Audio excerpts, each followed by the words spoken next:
Warm welcome to Red Ice Radio. My name is Henrik Palmgren and we are coming to you from Gothenburg in Sweden. New and regular listeners, it's good to have you with us today. As you know, our website is redicecreations.com. That's REDICE creations.com. News, radio, webcast, videos, and much more. Don't miss it, so check it out.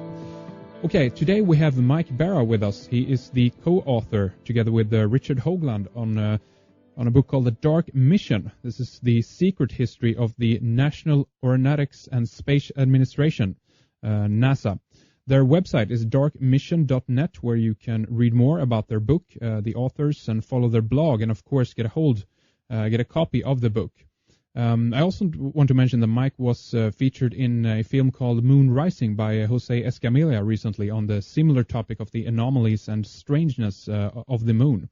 And we've been trying to get Mike on the program for a while now. I'm very glad that we finally get a hold of him. I'm really looking forward to going into some of these areas here today. We get about an hour, so we have a lot of stuff to run through, but we're going to talk primarily about everything that has to do with the occult NASA moon program, anomalies on the moon, and so much more, especially considering what NASA is gearing up for now in October, when they're under the L-Cross program is going to actually bomb the moon. I'm going to ask more about this later on and see if we can get Mike's take on this.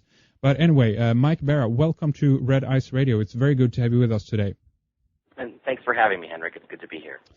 Very good. Thank you again for spending some of your time with us today. And before we go into some of the main content of the book Dark Mission, I'd just like to ask you a little bit about yourself, how you kind of got involved or interested rather in the space program, in the moon, and especially the occult nature of the NASA moon program. How did you start this researching? Well, I'm an aerospace engineer by trade. That's what I've done all of my adult professional life, and I've always had an interest in the space program from the time that I was a little kid. I used to, I watched the Apollo moon missions at home, and my dad worked for a pretty large aircraft manufacturer in the Seattle area that you might have heard of. Yes. Out there. And I just always had an interest and fascination with space and space technology and aerospace. And I also always had kind of a strange feeling that they weren't showing us everything and telling us everything, even from the time I was a little kid. And, I remember especially the Apollo 11 footage, watching it from the moon, and I remember thinking, my family had a color TV, which at the time was not highly unusual, but there were still plenty of black and white TVs around. Mm. But I remember thinking, wow, sitting right here, we can afford a color TV. Why can't they send a color picture back from the moon? Why is it such a terrible picture? And that always bothered me. So these things kind of always stuck in my head. And then as I grew up and became an adult, I started, getting interested in UFOs and things like that. And the problem with UFO stuff is that the cases never really were very concrete to me. They never were anything that I could really put my finger firmly on and say, yeah, you could prove this one way or the other. Yeah. But then I started listening to Richard Hoagland on the old the Coast to Coast AM radio program here in America late at night, and he was talking about the face on Mars, and I remembered it from back in the 70s. I'd heard about it, and he seemed very convincing and very smart and very. There's a lot of arguments that he made that I felt were not only very solid arguments, but they could be disproven, they could be verified. So that impressed me, and then later through a mutual friend, I ended up meeting him, and became more and more interested in what he was doing. And finally, just one day, I guess in about 10, 11 years ago now, in 1998, I just asked him if he wanted an article for his website, and he said sure, and I wrote it, and he liked it, and the working relationship kind of took off from there. So. Okay, wonderful. And do you guys kind of specialize a bit in different areas? There's something specific that you looked at versus what Richard brought to the table for this book? Well, I think we're both pretty complementary of each other in terms of our thought processes. It's pretty odd. Some people kind of laugh at me when I say that we kind of think alike, and that frightens some people. But no, I think we're very similar. I mean, my area of specialization has been the what we call the ritual alignment model, which we can get into a little bit later, which is just the idea that NASA sort of follows an ancient Egyptian astrology in the naming of their spacecraft, and they land at certain times when the stars are in certain positions on the moon or on Mars and so forth.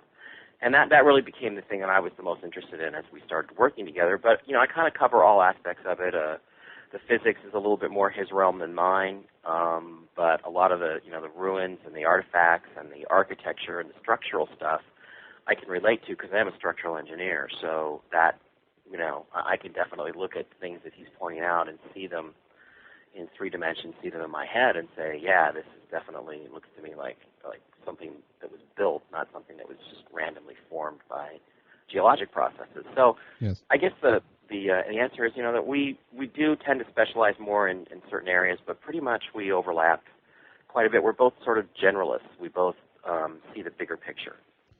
And, I'd like to ask you a little bit about, first up here, what you think about the moon in general. I mean, there has been a lot of research done on the fact that it might even be an artificial body, and later on here we can get into more detail on just the specifics about what NASA has been doing up there in the recent years. But if we talk about the moon as a whole, so to speak, what's your take on that? Do you think that there's something strange with the moon itself, its alignment and distance from the Earth, and just the composition of the Moon-Earth relationship, so to speak?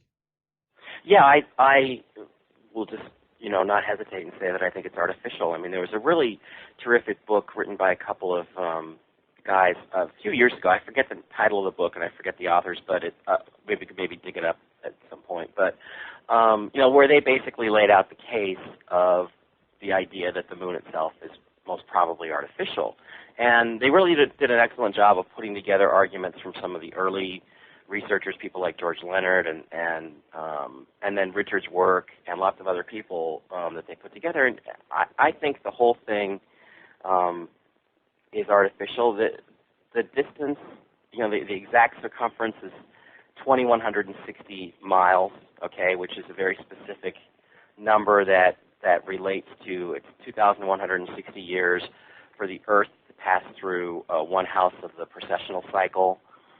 It's exactly the right distance between the Earth and the Sun, and at the exact right size to make perfect solar eclipses. And I mean, some people look at those things and they conclude that's a coincidence, and to me, that's ludicrous. Yeah. It helps generate the magnetic field that the Earth uses to protect us down here, so that there can actually be life on the Earth. It sort of regulates the spin momentum of the Earth. I mean, there's all these factors that are involved, and the simple reality is that there would not be life on the Earth if it wasn't for the moon. There certainly wouldn't be any kind of advanced life like us here.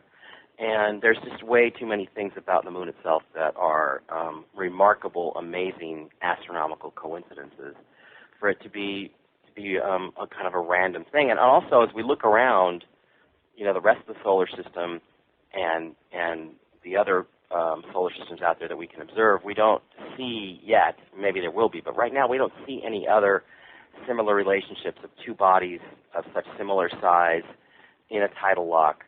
And the theories about how the moon got there, the conventional ones about some Mars-sized planet hitting the Earth and breaking it off, I mean, to me those are just ludicrous. The reason that those models came out right is because they were programmed to come out a certain way in the first place. There's no way that something the size of the Earth could capture an object the size and the mass of the moon. I don't think so. The long answer is, yeah, I think the whole thing's artificial, and I think it's pretty obvious that it's artificial. So do you think that suggests that it's been built by someone then, or it's something else in the works here? Well, it certainly implies that this Earth that we live on is a special place, and that we've all been, we're here for a reason, that someone's watching over us and has created this opportunity for higher life to exist here the way it does. And so there's, really far deeper implications of that assertion that the moon is artificial. And certainly, whether it was gods with a small g or God with a big G that arranged this whole thing. I mean, Richard and an old former colleague, the late Dr. Tom Van Flandern, used to have these fascinating discussions about the concept of